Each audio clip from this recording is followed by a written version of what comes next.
Israel had escaped Egypt, but Pharaoh was not done. Ahead of them, a vast sea, but Moses trusted God.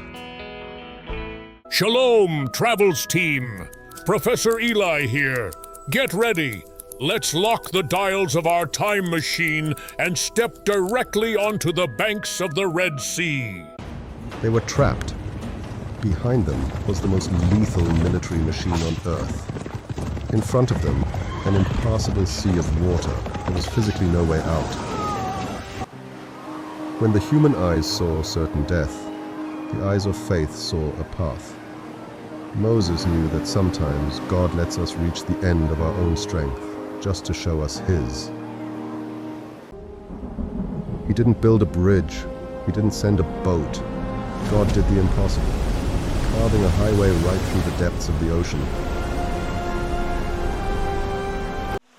But this was no easy stroll.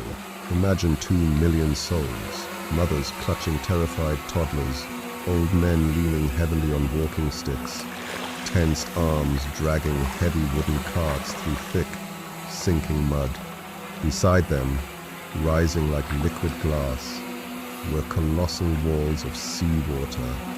Imagine the sheer, terrifying weight of that ocean hanging above your head. Every agonizing step on that wet sand was a battle of raw faith over paralyzing fear.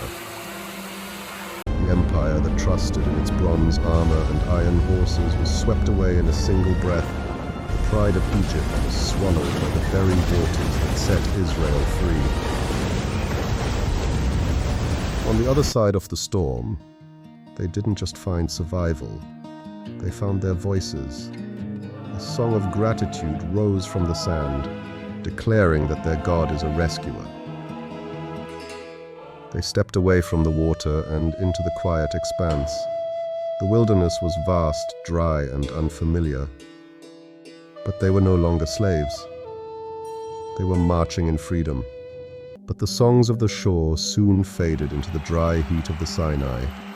In the quiet of the wilderness, their stomachs grew empty, and their memories grew selective. They began to crave the food of their captors, fearing they had been brought out here just to starve. But God heard their cry. In His staggering mercy, He didn't answer with judgment, but with provision. Every morning, the desert floor glittered with manna, the bread of heaven, reminding them that the God who saves is also the God who sustains. God provided for them daily, but this miracle carried a strict test of trust. You could only gather what you needed for that single day. If you tried to hoard it out of fear, the sweet bread would rot, breeding worms and thick black mold in your jars overnight. God was teaching them that security does not come from what we hoard, but from a daily, active relationship of trust in Him. Yet, on the 6th day of the week, a beautiful act of grace occurred. They were commanded to gather a double portion. On that day alone, the manna preserved perfectly overnight without rot, so that 2 million weary travelers could rest in holy silence on the Sabbath. What an incredible rescue, Travels team! The Red Sea tells us a powerful truth.